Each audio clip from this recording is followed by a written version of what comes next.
Hello, I'm Katie. I'm Jules. We are the Ting Tings. And you're watching Toasted.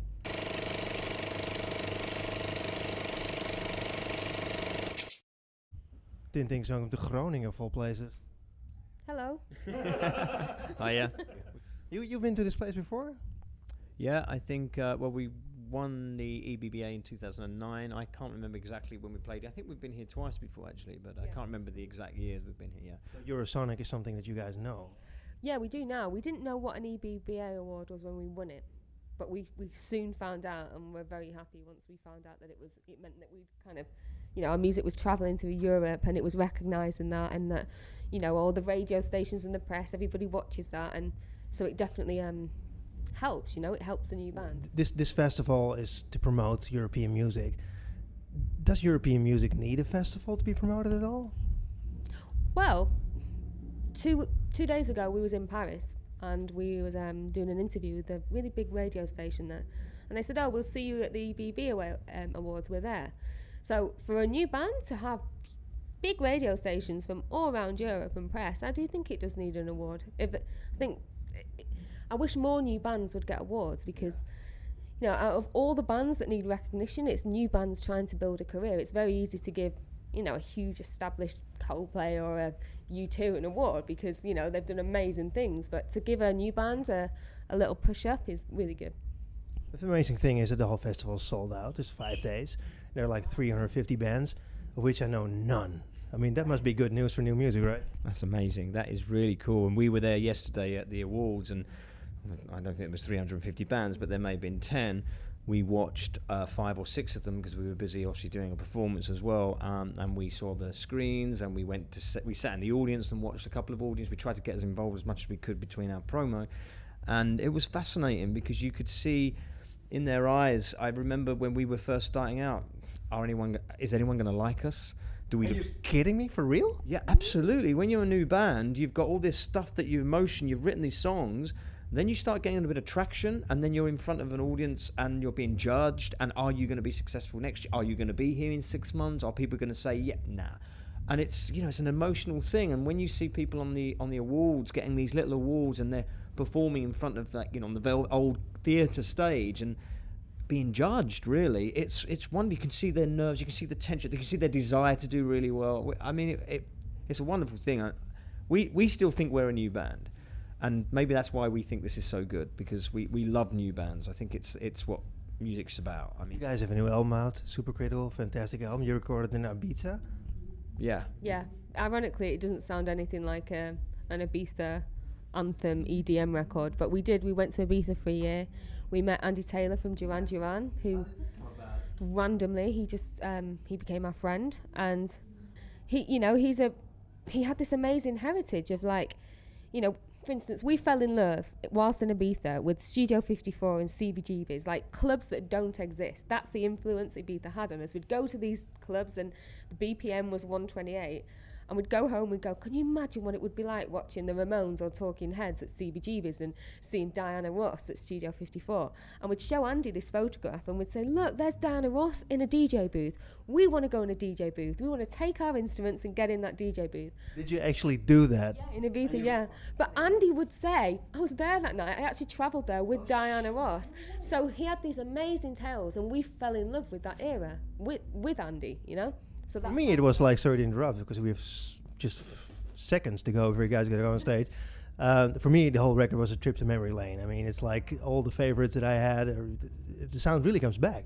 Thank you, yeah. We put it all on analog tape in New York, and we ran it through all the instruments and the compressors that, I don't know. Valve compressors that Marvin Gaye had sung through. We used all this, crediting a great engineer, Robert Smith, who helped us make the record. The guy from The Cure, apparently. Sorry? No, not the guy from The Cure. Oh, she was. No. That would be amazing. Yeah, that would be super cool. So we had a lot of help to make this record. It wasn't just us. We made our first 2 records, produced and wrote them ourselves in our own studio, digital, technology. Going into Avatar Studios in New York to mix it was scary, because this is big tape and you only get one hit. We did a lot of overdub, drum takes and vocal takes. And it's not like you can, on Pro Tools, you can just keep editing and make it so this was like, there were people standing around saying like, you get 10 minutes to put this down, buddy. If it's not good enough, we've got to do the whole lot again. And to hear the SSL desk, to have Andy there, to have Robert Smith, it was just an amazing. We had a brass section that came in on the record. They were touring with, I think it was Bruce Springsteen, had a day off, and they came down and put our parts down. So we started making this record, and when we were telling people about how we wanted to make this record, you saw people started getting interested, and people wanted to work with us on various stuff. It was probably the best time we had making a record. And then you have like just a little time to have this fantastic studio, and you decide to pull the same trick that 10cc did with the fucking mixing decks and use it as a keyboard. Why? Are you guys nuts? We'd seen this documentary in Ibiza and was like, we need to do that. And you can only really do that in one of those big studios. And we were just so lucky that everything was going so well. We'd finished mixing the record, and we had like 2 weeks spare, and we'd already paid for the studio. So then we start going, oh, let's have some fun, and let's do the 10cc kind of keyboard thing. And for all the people that don't understand, it's like you use the mixing board. I mean, you pull up the levers when you want a certain sound, right? I mean, but you have to get it really tight, right? Because there's only one chance. Record your voice, every note in the whole spectrum of notes, and you run it along the huge old mixing board, and then you play it like a keyboard. Yeah, so it's like four of us. Like a synth, a giant synth. A lot of we loved Fleetwood Mac as well, and they must have done that on their albums as well, because you can hear it. It's like this wash of vocals. They had like seasons of times to record those albums. You had like maybe 2 weeks to do that. And one thing I liked is that you said you're influenced by Fleetwood Mac, but I can hear the difference in your voice, because the way you sing is completely different on the tracks that you... Yeah, totally. Got obsessed with Stevie Nicks, got obsessed with... This is the first album I've not shouted on. I liked shouting, so this album I sang. Probably on the next one I'll shout again, but it was nice to actually sing. Talking about shouting, of course, I mean, That's Not My Name. When I talk to people, they say like, well, you're going to interview about Ting Tings. They're like, I don't know them. You know them. Well, no, I don't know them. You know them. You know, I mean, you created a monster, right, with that song? Yeah, we did. I think it still travels around and gets synced all over the world, and we play it still every night when we play it, and people go crazy. Shut up and let me go. And we can still walk down the street. No one give a shit who we are. Are you kidding me? We went to the Grammys. We've done about 3 red carpets our whole career as a band. We're really not good at it. I go bright red, I panic, and I put the wrong clothes on and look like my grandma. And I walked down the red carpet with Jules, and people just went, is that Kesha? And then there was like, Kesha, no, it's Lady Gaga, Kesha, Lady Gaga. And I was like, oh, this is just so typical for our band, because people may know the Ting Tings name, and they will definitely know the music, but they may know there's a blonde girl and a guy with glasses, but that's it. I mean, we live on an island, you know, we literally, so we don't go to all the parties, and we're just sat on an island writing songs, and we quite like that. One thing I like about your music is, long time ago, I had a discussion with a guy, and I was listening to the Sex Pistols and everything loud, and he was listening to Ecstasy, and I said, why do you listen to Ecstasy? He said, you know what? Pop music, I like pop music, but it needs to have an edge, and it needs to be interesting. I need to listen to it for like years and not get bored. That's why I like it. That's what your music is all about too, right? Oh, that's really a massive... We couldn't say that. Would sound like big heads. Would sound like our egos were huge, but that's a really nice thing to say. So no, come on. I mean, you make pop music, but it's fucking interesting. Well, that's the music we love. We love Talking Heads. We love Blondie. We love we love pop music, and we love it if it wasn't made to be popular, and somehow it crosses over because it's so good. That's our favourite kind of music. One influence that you guys named that surprised me, and I'm a big fan, is the Beastie Boys. That was on the second album. We would spend a lot of time in the States during the second album. We got really fascinated by the Beastie Boys. And then we ended in Berlin. We got to Berlin and we started making this record. We had a Rock Nation, we're an American management company, so we felt all Americana when we were making that record, you know, and listening to the Beastie Boys and trying to get all that stuff down on tape was just so much fun. It was challenging because, again, it was every record we make is different. We want to progress each time, and that was going through a stressful part of our lives because we weren't the first record, we had our own record label and we put our own records. Then we signed to Sony, and the first record became really successful. And we owe a lot to Sony for that, and they're still very dear friends of ours. And the second record, it was almost like we were part of the establishment, and we never want to be a part of any establishment.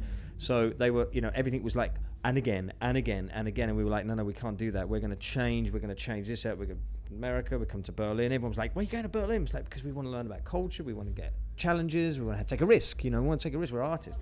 And that's when things got tough, because we realized that we weren't really in control of where we want to be, on how we want to look, or what we want to sound like. It was much more about, what if you don't make these numbers, and if this doesn't work, and that doesn't, and it all started getting really boring and, you know, kind of industry financial crap. And so at that point we made a decision, even halfway through the second album, that we needed to get back to where we were, like a new band, as we had a discussion. And there was only one way we could do that, and that was to get independent again as much as possible. And I think we were signed to Sony for 5-6 years, and we went there 3 times, you know. They knew that. Rob Stringer, I have to say that people at Sony were so remarkable. Rob Stringer particularly, he knew that we would not survive, and he was generous enough to say, look, you know, you need to go and do this. And so on this record, we started our own label. We still work with Sony in Japan, and we work with PS in America, PS in Europe. We're in a situation again where we feel like we are not just about independence, but we feel like, liberated, but also we feel like we're naive again. A fantastic song that I like, a standout song on the album, is Wrong Club. Yeah, I love Wrong Club. It's one of my favourite songs, because I love songs that make you dance, but then you listen to the lyrics and they're really, really fucking miserable. And everybody's been in that situation. It's fantastic. Absolutely. It's about having a nervous breakdown in a club and going home and probably puking and crying, and, you know, it's 4 a.m. and you're like, what's happened to my life? I'm just that loser. I'm the last person in the club. And that's what it's about. Hey, what holds the future for you guys actually now? Because you're playing here. I mean, you're probably touring, right? Yep. We go. We leave tomorrow morning for Toronto. We're there for 3 days doing shows. Then we go to US, straight to US, and we do a 2-week tour there. Then we come back to Europe for 2 weeks, do a few promotion commitments and a little bit more rehearsals. And then we go back to the States for a 7-week tour. And then we come back to Europe, and then we're doing festivals all over the world again. And We're off. No lives again. Airplanes. And I mean, this is something probably everybody asks you. How do you guys cope together? Because I mean, being in a band together, which is probably one of the closest things. It's closer than being married, I guess. And then having the strain of touring, being on the plane, no sleep, partying people all the time, talking to boring journalists. Yeah, we've had some fights. We fight in interviews. Not often, we really don't, because we're quite tough and we stick together. But we can fight in interviews. There's a couple of interviews where we're really having a go at each other. On stage, where it's like, fuck you. And then, that's not my name. Really, she has the advantage to me, because when I'm drumming and doing my loops, I'm facing the audience most of the time. I can't turn my back on it. When Katie's playing guitar, she'll often, like, there's the audience, she'll often turn her back to the audience and look at me, but the audience thinks she's rocking out, but really she's going like that to me. So when she's angry with me because I changed the routine or something. I think, you know, where we're lucky is that we're not actually alone all the time. We have a crew that travel with us. So anytime that something's really wrong, we would blame them. Another song that I loved, Green Poison. I actually thought it was like Atomic Dog, but I mean, and I checked it, it wasn't. I mean, but it still had this George Clinton feel about it. Yeah, I mean, listen to all that stuff. And that was the one song on the album where it was towards the end of the album we started to write it, and we said, right, let's now just jam a song with, you know, if you listen to the recording, it keeps moving in and out of timing, because it was just me, Jules and Andy jamming, and that was what we did. Maybe we added a couple more vocals, and that was it.